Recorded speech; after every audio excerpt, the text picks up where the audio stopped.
Professor Catherine had taught xenobiology at the Intergalactic University for over 2 centuries, but nothing had prepared her for the day a human enrolled in her advanced course. Her crystalline body structure resonated with anxiety frequencies as she watched Marcus Thompson casually flip through the semester syllabus, while her other students displayed various signs of distress. The Vexillian twins, Zephyr and Nova, had turned their natural blue coloration to a sickly green. The Korathi delegation was clicking their mandibles in what could only be described as prayers to their ancestors. Even Thane, the usually confident Draconian, had his tail wrapped protectively around his midsection. They all knew what was coming. "Today," Professor Catherine announced, her voice harmonizing in the frequencies of dread, "we begin our practical examination of Class X biological specimens. As you are aware, these organisms represent the most dangerous life forms cataloged by the Galactic Survey Corps." The sealed biocontainment unit at the center of the classroom hummed ominously. Inside, barely visible through the reinforced transparent aluminum, something writhed in the shadows. "The Shadow Maw of Kepler 442b," the professor continued, "is responsible for the extinction of 3 separate colonization attempts. Its neurotoxic secretions can dissolve calcium-based bone structures within minutes, and its psychic screaming has been known to cause permanent madness in most sentient species." Marcus looked up from his notes with mild interest. "Oh, like a space squid? Cool." The collective intake of breath from his classmates could have powered a small atmospheric processor. "Mr. Thompson," Professor Catherine said carefully, "perhaps you don't understand the severity."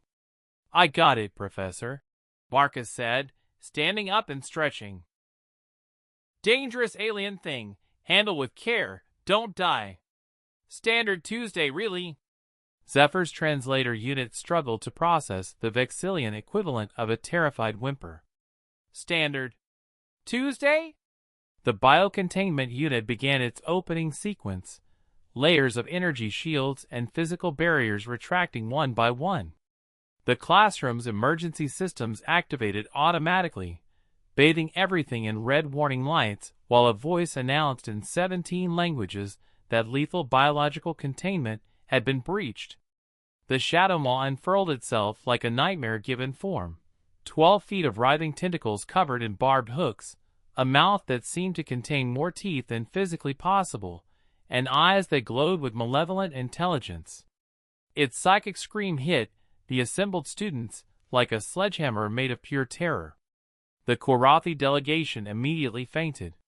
The Draconian began hyperventilating, his flame sacs producing nothing but pathetic puffs of smoke. Professor Catherine's crystalline structure began developing stress fractures as her mind reeled from the creature's mental assault.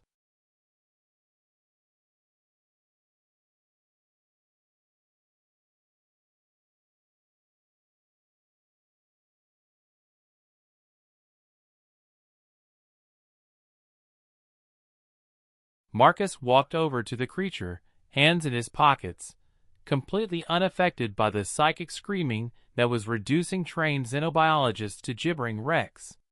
"Hey there, big guy," he said conversationally. "Rough day?" The Shadow Maw's psychic assault intensified, its tentacles lashing out with enough force to shatter steel. Marcus caught one casually, like he was catching a baseball, and gave it a gentle but firm shake. "Nah, none of that," he said with the tone of someone correcting a misbehaving pet. "We're all friends here." What happened next would be debated in xenopsychology journals for decades. The Shadow Maw, this apex predator that had terrorized 3-star systems, looked into Marcus's eyes and saw something that made it stop screaming. Something primal and ancient that spoke of a world where creatures far more dangerous than itself were considered. "Tuesday." The beast slowly, carefully, withdrew its tentacles and settled onto the floor in what could generously be called a submissive posture. "There we go," Marcus said, reaching out to pat what might have been its head. "See? You just needed someone to understand you." The Shadow Maw began making a sound that Professor Catherine's equipment registered as purring. Marcus turned back to the class, most of whom were either unconscious or in various states of psychological breakdown.